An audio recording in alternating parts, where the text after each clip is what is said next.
Hello. Are we ready to go? Okay. I just ran up here. This is the beauty of a K-12 school with a preschool, that in one day I just finished consoling a kid who is struggling with their college, of waiting for college and all of their college acceptances.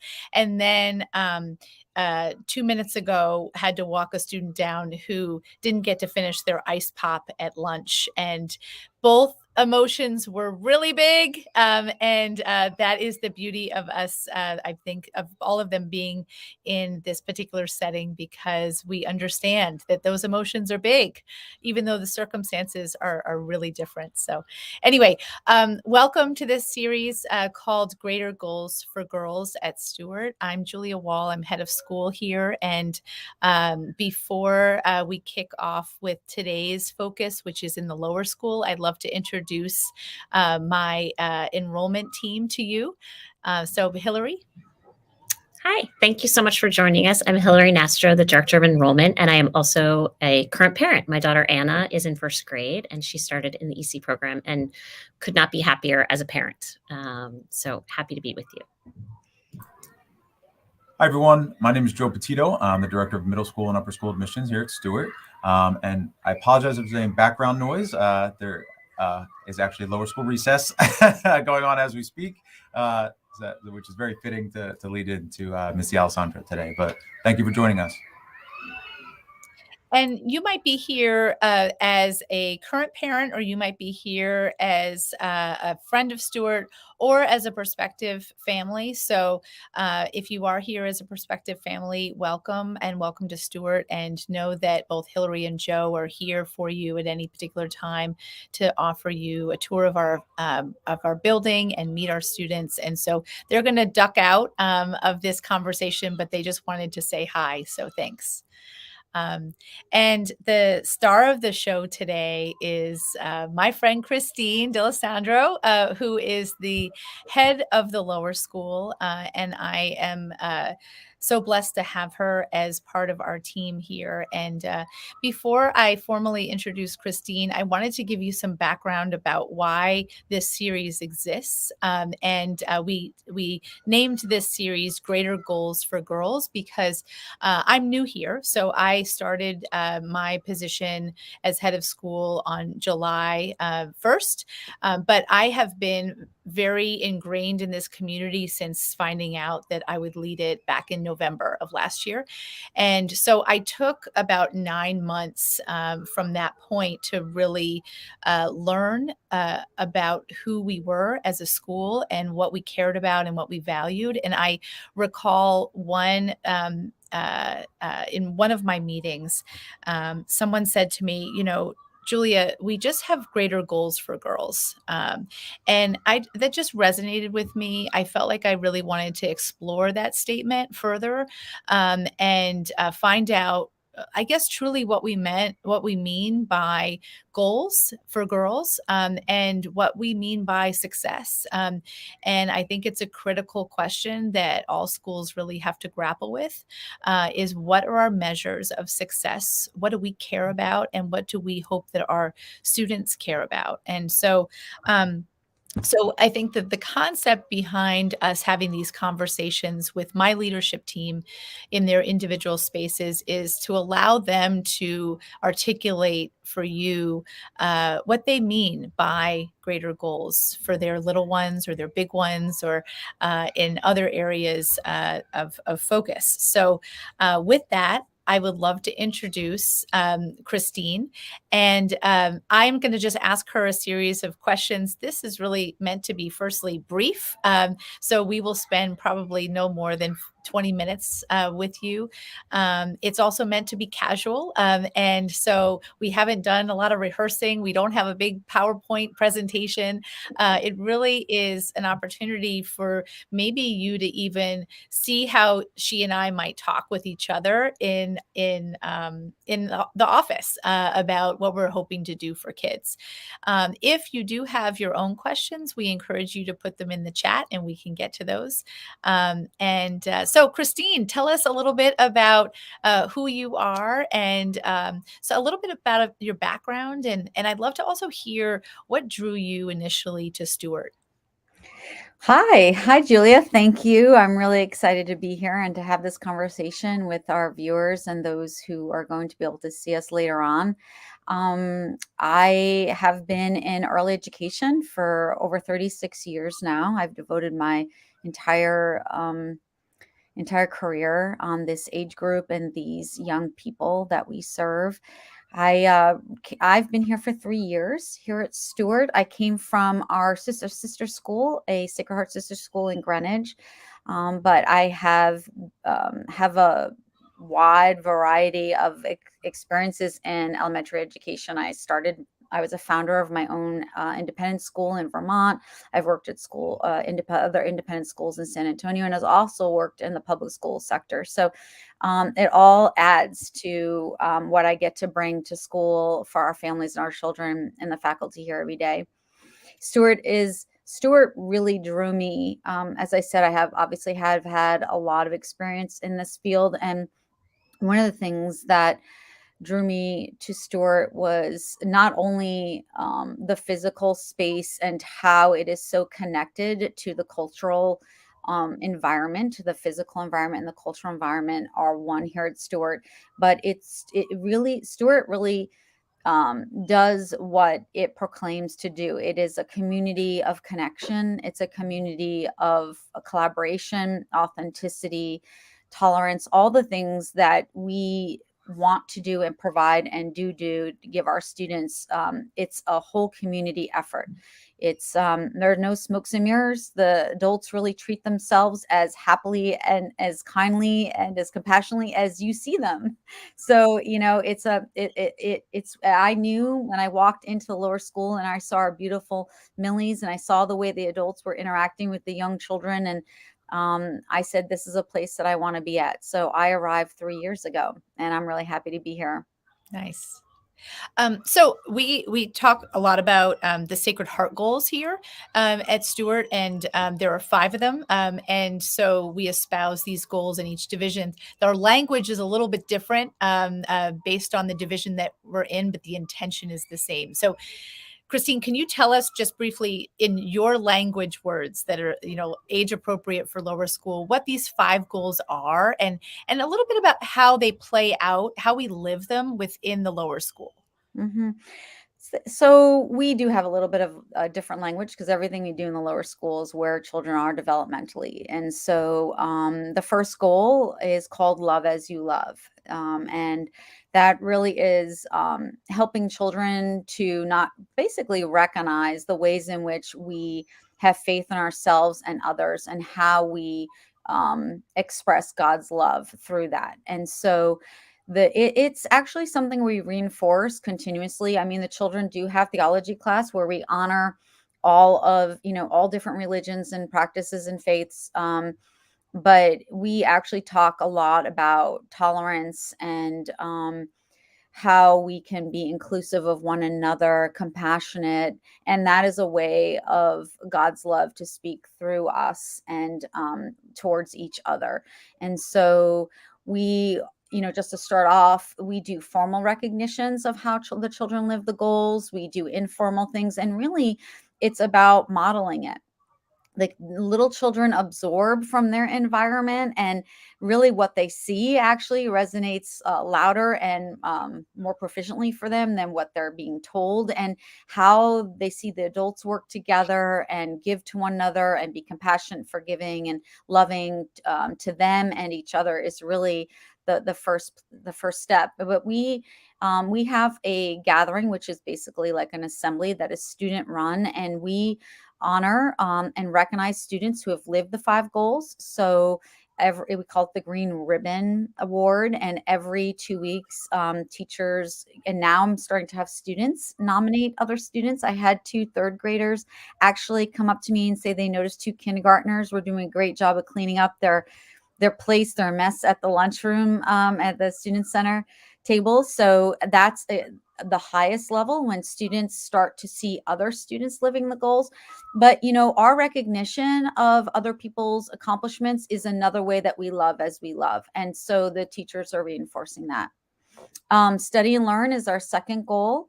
And that is really just being your best academic self, paying attention, focusing, academic achievement, and acknowledging that in yourself and others. And that's a really important goal, because every child has an academic goal throughout, no matter where you're at. We individualize all our educational approaches and instructional strategies here in the lower school, and it's important for us to have students reflect on their learning. And so that goal definitely takes place in those in those ways.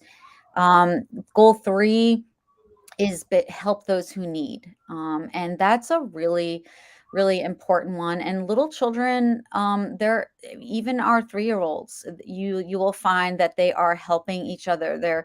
You may not think it, but they are very much aware of others and what's happening around them. And maybe if a friend is having a bad day, and they'll put an arm around that person, or there's someone at recess who looks like they're being needing to be included, they'll come invite them.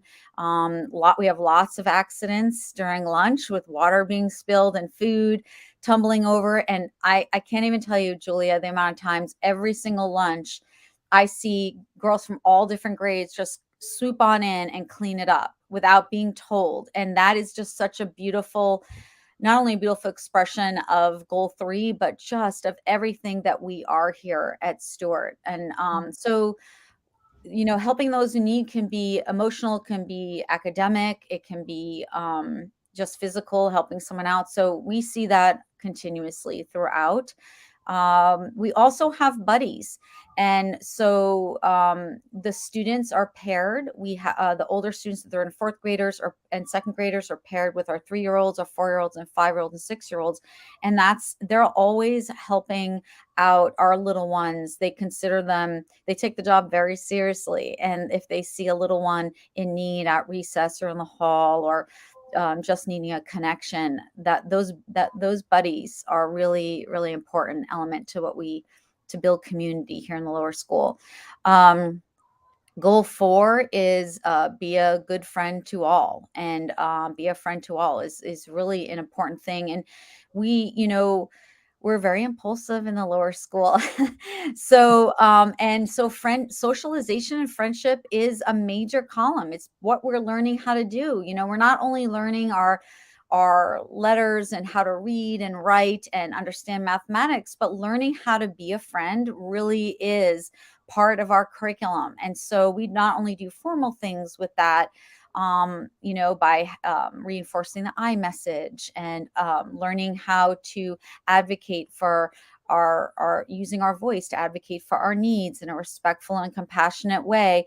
But we do it informally too, by being extra patient and waiting in line, or letting our friend talk before we do. And we use a lot of responsive classroom in many of the grades. And that we have circle times, we have opening circles and closing circles, and we greet one another, we have formal greetings, and all those things are really important for knowing how to be a friend to all. We also have a morning prayer. Those prayer saying prayers is not only fulfilling goal 1, but also in connecting with one another and letting that friend know that we're there for them. So sometimes, a month ago, we had somebody who was really sad, and one of the little girls in the morning before we started said, "I'd love for us to pray for that friend." It's a really sweet way to support a friend, is through prayer. So the girls are always practicing formally and informally ways that we can be a friend to all. And goal 5 is my favorite, making wise choices. So we're always talking about what it means to make a wise choice. Again, our little bodies are impulsive, and we're working on being able to manage that and be aware of our bodies in space and how we react.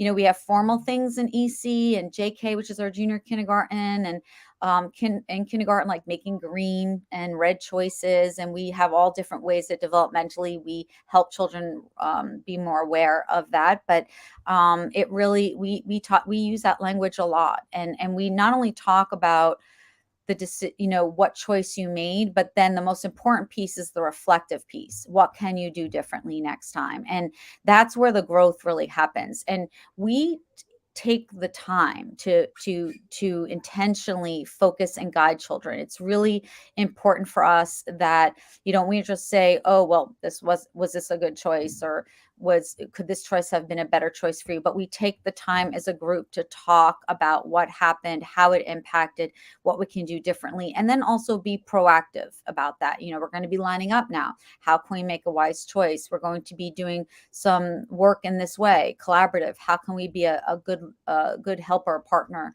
in this academic activity, so we can make wise choices with our learning? So it really comes down to the way we approach everything. Yeah, and I think that I'm thinking about wise choices and how having that framework for even that cognition to say, oh, I am using some sort of rationale for my choices, for them to be doing that in kindergarten and then to be practicing that at each turn. Especially as those decisions get harder and more complex as they get older, that idea of having wise freedom to make your own choices, I think, is so stabilizing for students. It provides also a meaning to their work, and yes, I think that oftentimes the language of lower school is very lower school appropriate. All those goals continue on through middle and upper, and the language, when you said study and learn, for instance, turns into having a deep respect for intellectual values. The language that you used when articulating goal number 3 turns into a social awareness that impels a student to action. So that is something that I share with you. The goals themselves resonated with me in terms of providing a context and a rationale for learning, and for students especially to say, well, why am I spending all this time? Why am I here? Is it really just for a selfish pursuit, or am I called to take some action in some form and have some competency around that action?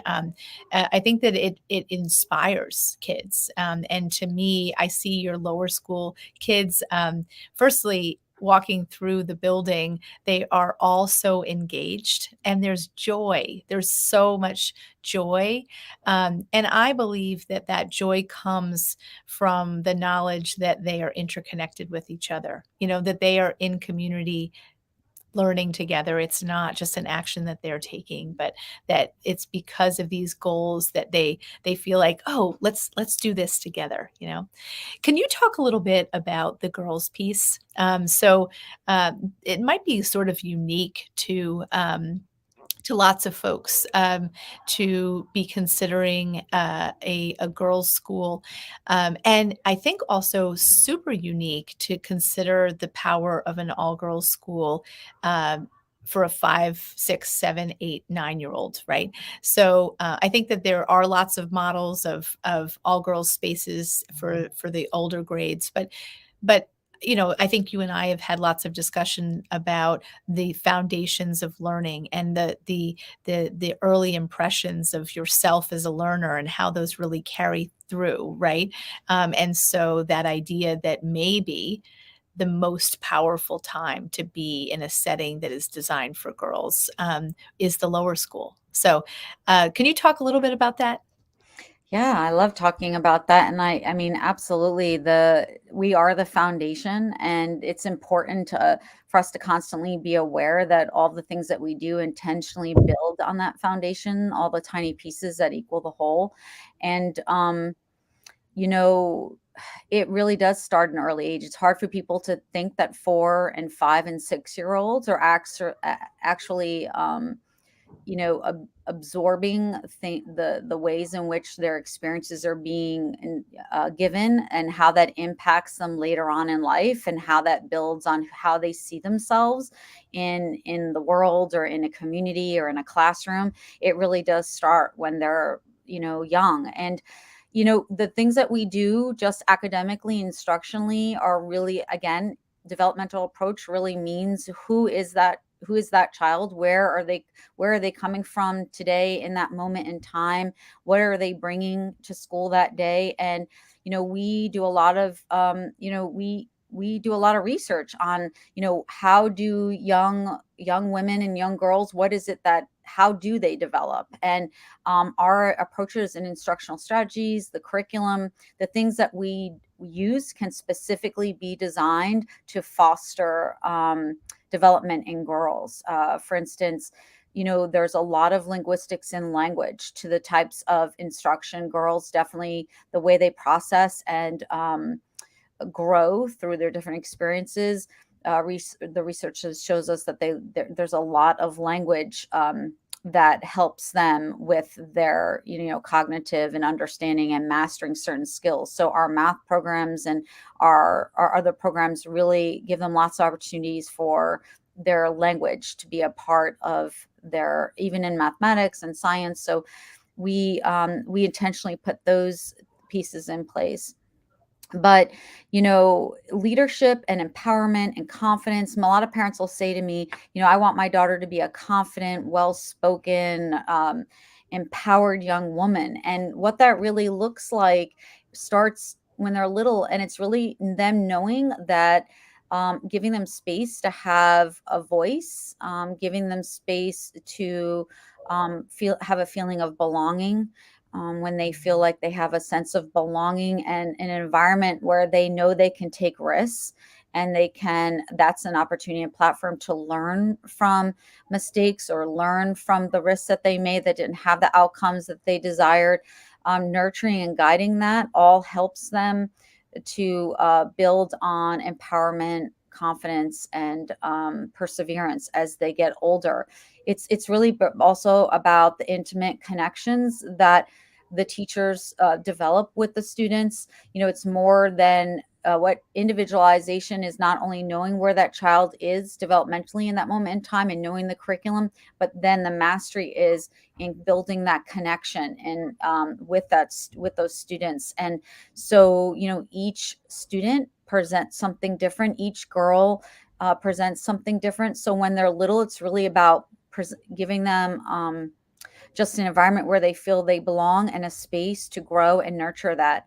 We do see a difference in girls as they in the middle of second grade to third grade. In third grade, I always tell third grade families that it's like the Wizard of Oz. They go from concrete, this black and white idea of socialization, who they are, to now things are in color. And that happens.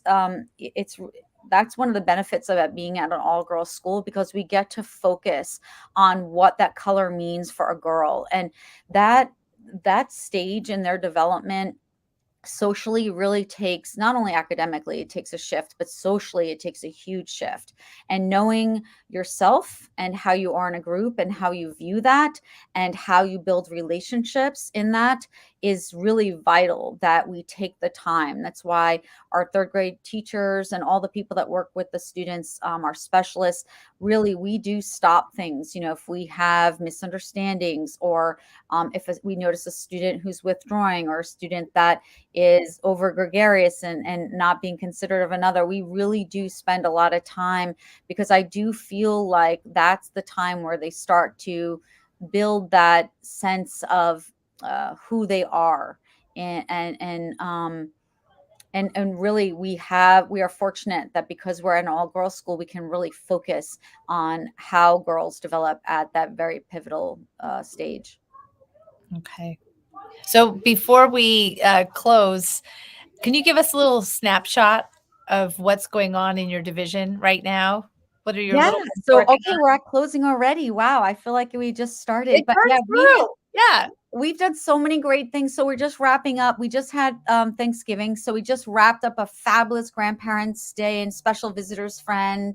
That was really fun. We even had a STEM project where we had our own Macy's Day parade, balloon parade that morning in our beautiful space. We had a Goal 3 day, which is basically a day of service. Our third graders are incredible leaders. We have very formal leadership opportunities for girls and informal, and our third graders are service leaders, and they guided the entire lower school in a service with our surrounding environment. It was our connection to the earth.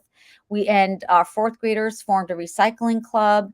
They're Goal 3, seeing a need, and they formed a recycling club. And now we're moving into our fabulous holiday time, and there's lots of great things that we celebrate the lights around the world, and we look at all different religions and faiths, and through theology and or other projects in our classrooms. Today I read a book about Hanukkah, and we talked about Hanukkah, and we talk about Kwanzaa, and we have our big Vene Emmanuel prayer service concert. But there's always something going on in lower school. It's filled basically with connection to the community, connection with ourselves, and to our learning and our academic goals. Awesome. All right. Okay. Well, I think that will do it for today. And thanks for joining us. And we look forward to our next series or part of the series, which I believe will be in a couple of weeks. Thanks. Bye. Bye. Thank you.